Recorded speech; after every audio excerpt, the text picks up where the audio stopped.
আসসালামু আলাইকুম প্রিয় দর্শক। আজকে হাঁসের একটি কমন সমস্যা নিয়ে আপনার মাঝে কথা বলব, যেটি একদমই কমন এবং আপনার যেটি হাঁসের জন্য অত্যন্ত বিপজ্জনক এবং ঝুঁকিপূর্ণ একটি সমস্যা। সেটি হচ্ছে যে হাঁসের উকুনের আক্রমণ। এই সমস্যাটা একদমই আমরা মালাম করি না কখনো, বা এই সমস্যা নিয়ে আমরা কখনো চিন্তাও করি না যে এই সমস্যাটি হলে আমার হাঁসের কতটুকু ক্ষতি হতে পারে। অনেক সময় দেখা যায় যে আমাদের হাঁসগুলো দুর্বল হয়ে যায়। হঠাৎ করে হাঁসগুলো দুর্বল হয়ে যায়, পালকগুলো উস্কো-খুস্কো হয়ে যায়, ডিম উৎপাদন হঠাৎ করে কমে যায় এবং হাঁসের যেহেতু উকুনের আক্রমণে আপনার দেখা যাচ্ছে হাঁসের রক্তগুলো শুষে নেয়। এরপরে কিন্তু ওই হাঁসের দৈহিক যে বৃদ্ধি, সে বৃদ্ধিটা হয় না এবং ডিম উৎপাদনটা হঠাৎ করেই কমে যায়। হাঁস দুর্বল হয়ে যাওয়ার কারণে হাঁসের পা পড়ে যায়। তো এছাড়াও নানাবিধ সমস্যা হয়ে থাকে। বাট এটা যেহেতু কমন একটি সমস্যা, এটা আমরা কখনোই আসলে মাথায় আনি না। বাট কিছু ছোট সমস্যাগুলো কিন্তু আমাদের খামারের ডিম উৎপাদনটা হতে দেয় না, বা আমাদের যে হাঁসের গ্রোথটা ঠিকমতো হতে দেয় না।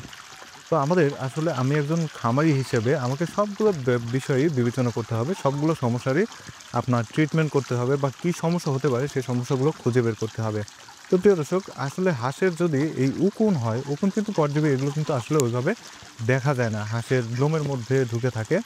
সো সেক্ষেত্রে আপনার হাঁসের লক্ষণগুলো দেখে, যে পালক যদি উস্কো-খুস্কো হয়ে যায়, বা দেখা যায় হাঁসের খাবার রুচিটা কমে যায় এবং হাঁস যদি ধীরে দুর্বল হয়ে যাচ্ছে, বা ডিম উৎপাদন হঠাৎ করে কমে যাচ্ছে, বা দৈহিক বৃদ্ধি ঠিকমতো হচ্ছে না, এক্ষেত্রে কিন্তু আপনাকে অবশ্যই দেখতে হবে যে আপনার হাঁসের উকুনের আক্রমণ আছে কিনা।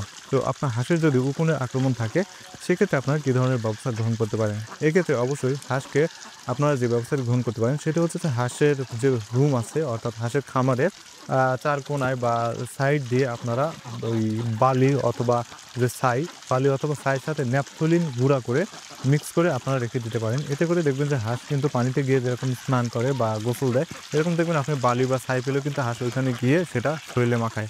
তো এইভাবে যদি তার শরীরে মাখায়, দেখা যাবে যে ন্যাপথলিনের বিষক্রিয়ায় উকুনগুলো মারা যাবে। অথবা আপনারা চাইলে যে লিটারের সাথে কিন্তু এই ন্যাপথলিন মিক্স করে আপনারা হাঁসের খামারে দিয়ে দিতে পারেন। এক্ষেত্রে অবশ্যই ন্যাপথলিনটা এমনভাবে মিক্স করবেন যাতে করে যে ওইটা গুঁড়া, একদম মিহি গুঁড়া হয়ে যায়। ওইটা যেন বড় দানাদার না থাকে। যদি বড় দানা থাকে, তাহলে কিন্তু হাঁস খেয়ে ফেললে এটার বিষক্রিয়ায় কিন্তু হাঁসের সমস্যা হওয়ার সম্ভাবনা থাকে। এছাড়াও প্রিভিয়াস আপনারা চাইলে কিন্তু আপনার এই যে ইয়েটা এছাড়াও প্রিভিয়াস আপনারা চাইলে কিন্তু এই যে ন্যাপথলিনটা কিন্তু আপনারা স্প্রে করে বা স্প্রের মাধ্যমে আপনারা আ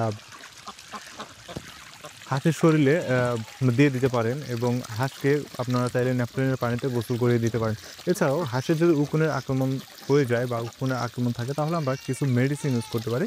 সেই মেডিসিনগুলোকে এই মেডিসিনগুলোর মধ্যে রয়েছে ভিপটেক্স বা গ্যামাক্সিন। এই ২ টা ঔষধের যেকোনো একটা ঔষধ আপনারা যদি নিয়ে এসে পানির সাথে মিক্স করে হাঁসের শরীরে স্প্রে করে দিতে পারেন, অথবা এই পানি দিয়ে হাঁসকে গোসল করিয়ে দিতে পারেন। তাহলে কিন্তু আপনার খামারে আপনার এই যে উকুনের যে আক্রমণ, এই উকুনের আক্রমণ থেকে রক্ষা পাবেন এবং আপনি খামারে লাভবান হতে পারবেন। তো প্রিয় দর্শক, সবাই ভালো থাকবেন, সুস্থ থাকবেন। প্রতিনিয়ত এরকম সাজেশনমূলক ভিডিও পেতে আমাদের চ্যানেলের সাথেই থাকবেন। আর আমাদের চ্যানেলে যদি নতুন ভিউয়ার্স হয়ে থাকেন, তাহলে চ্যানেলটি সাবস্ক্রাইব করে আমাদের সাথেই থাকবেন। ধন্যবাদ। আসসালামু আলাইকুম।